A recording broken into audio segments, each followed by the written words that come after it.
It's time for a story. And today we're going to read about Big Smelly Bear. It's kind of a large book. It's a paperback.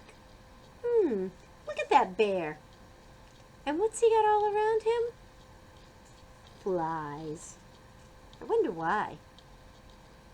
I think he's a little smelly. Let's look at the back cover. Oh dear. It says, "Meet Big Smelly Bear." Big Smelly Bear never washed. Big Smelly Bear never brushed or took a bath. Big Smelly Bear was followed by a big, smelly stink wherever he went, until one day he met a new friend. Could she persuade Big Smelly Bear to take a bath? Let's find out. Big Smelly Bear. That's the title. By Britta Teckentrup. Only one name. I bet she did both the pictures and the story, so she's both the illustrator and the author. Big Smelly Bear. Oh dear. For Vincent and Ian. That's the dedication. Big Smelly Bear by Britta Teckentrup. Big Smelly Bear never washed. Big Smelly Bear never brushed. Big Smelly Bear never took a bath. Big Smelly Bear was followed by a big smelly stink wherever he went. Flies buzzed all around him, but they were the only ones that ever came close. When the animals in the forest got a whiff of Big Smelly Bear, they ran away as quickly as they could. None of this seemed to bother Big Smelly Bear, but sometimes he did think that it would be nice to have a friend. Then one morning everything changed. Big Smelly Bear woke up with the most terrible itch. He tried to scratch his back with his paw, but he couldn't reach.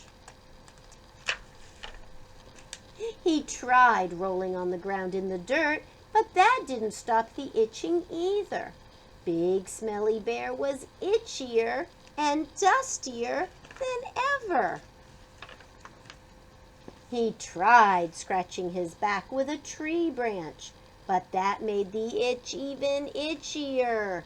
He tried rubbing his back against the trunk of an old tree, but that didn't help at all. "I would scratch your back for you," said a voice from above, "but you are much too smelly." Big Smelly Bear looked up and saw a big fluffy bear sitting in some branches. Big Fluffy Bear smiled at Big Smelly Bear. "Why don't you take a bath?" asked Big Fluffy Bear. "Then you wouldn't itch or smell." "Because I don't need a bath," replied Big Smelly Bear. "Yes, you do," said Big Fluffy Bear. "No, I don't," said Big Smelly Bear. "Yes, you do," growled Big Fluffy Bear. "No, I don't," growled Big Smelly Bear. "Yes, you do," cried Big Fluffy Bear. "No, I don't," shouted Big Smelly Bear. "Yes, you do," shouted Big Fluffy Bear, "because you stink." Is she being mean? Not really. He is stinky. She's telling him. She wants to help him. Both big bears sat quietly for a minute. Then Big Smelly Bear sighed a great big sigh. "Oh, all right," he said, and he stomped off grumpily down the hill to the pond. Then Big Smelly Bear got out of the pond. He shook the water from his big body. Big Fluffy Bear jumped down from the tree and sniffed. "There," she said, "that's much better. Now you smell all clean." And she scratched his back for him. The itch was gone. Big Smelly Bear sighed. "Ah, Thank you, he said. Then he gave Big Fluffy Bear's back a little scratch, too. I'm not going to take any more baths, said Big Smelly Bear. Big Fluffy Bear smiled, and the two big bears had a little bear hug.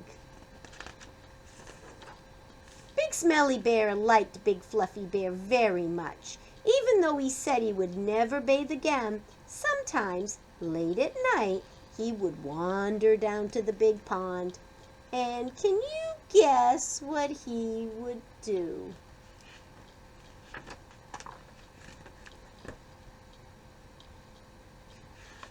I bet you can guess what he would do. Very nice. Oh, you know what's fun? Whenever I read this book, and I read it every year, I remember the children that gave it to me. It was a family. And it makes me happy. When I give a book to someone, I usually put my name in it. And I write them a little note because I want them to know that I thought this book would be special for them. Books are my favorite. I hope you like books. And I hope you liked Big Smelly Bear. Because I thought it was a lot of fun, especially for Teddy Bear Day. I hope you had a great day, boys and girls. You make my days better all the time. I'll see you on Monday. Bye.